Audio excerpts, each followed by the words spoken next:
अस्सलाम वालेकुम रहमतुल्लाह। ख्वाब में अगर फौत शुदगान आए, फौत शुदा लोग आए और वो कुछ कहें या कोई काम कहें या परेशान नजर आए तो उनके लिए क्या पढ़े। सबसे पहले तो याद रखिए कि ख्वाब में फौत शुदगान का नजर आना, उसका मकसद क्या होता है।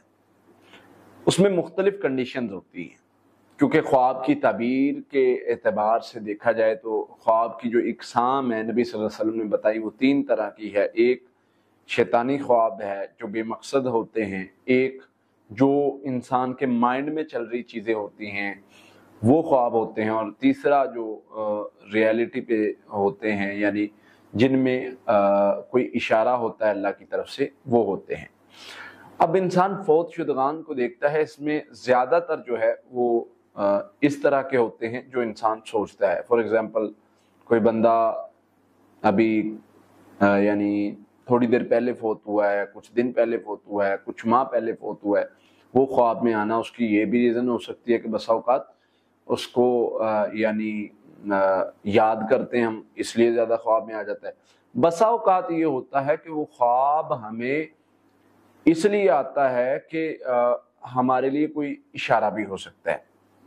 बहरहाल हम क्या करें, हम कैसे फैसला करें, उसमें यही है कि हम हमारे पास जब लोग बयान करते हैं तो हम कहते हैं कि भाई सारे फौतशुदगान को देखना बुरा नहीं होता।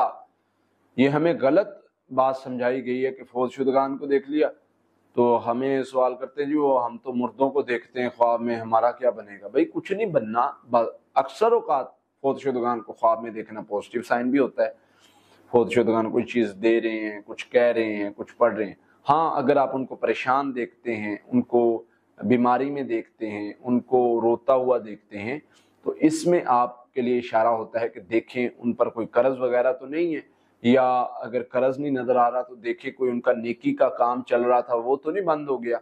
देखें कोई उनकी जिंदगी में कोई उन्होंने काम शुरू करवाया था जो नेकी का नहीं था, बुराई का था, और वो चल रहा हो, वो बंद करवाना है। बसा औकात इस तरह के मामला होते हैं।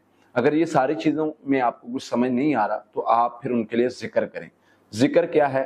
वो इस्तिगफार है। घर वाले, फैमिली वाले, बच्चे वो करें, बहन भाई करें तो वो उनके लिए बड़ा फ़ायदेमंद है। दूसरे नंबर पे होता है दुआ।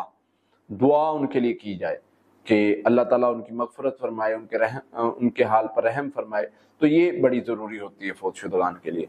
फिर इसी तरह से अक्सर हमारे ये भी रवाज है कि कुरान पाक मदरसों में जाया जाता है, जी हमें 20 कुरान पाक दें, 30 कुरान पाक दें, हमने ये उसको बख्शने हैं। तो ये धोखा है, ऐसे नहीं होता। हाँ, उसके लवाहिकीन, उसके अहबाब, दोस्त अहबाब अगर उसके लिए दुआ करते हैं, कोई अमल करते हैं, सदका करते हैं, तो वो तो डेफिनेटली उसको फ़ायदा देता है क्योंकि उसकी नीयत के साथ किया गया है। लेकिन एक पढ़े हुए कुरान दे दें और हमने उसको भेजने, तो ये ऐसे नहीं होता। ये अल्लाह के लिए ये धोखा ना दें। बाकी जो वरसा अमल करते हैं उनके लिए वो उनको हकीकतन फ़ायदा होता रहता है।